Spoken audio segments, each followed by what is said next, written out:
May kakulangan na sa tubig ang ilang bahagi ng Sorsogon kahit wala pang El Nino.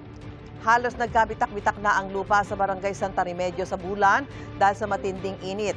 Nawala na ang lubluban ng mga kalabaw at natuyo na ang ilang creek. Tuyong-tuyo na ang maisan. Sa Isabela naman, humihingi na ng ayuda ang mga magsasaka dahil sa perwisyong inaabot nila dahil sa panahon.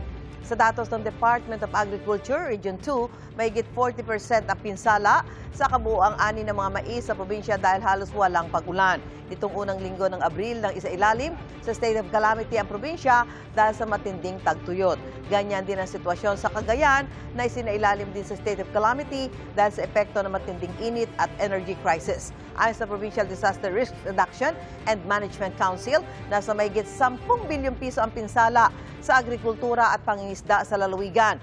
Libo-libong magsasaka at mga mangingisda na ang apektado.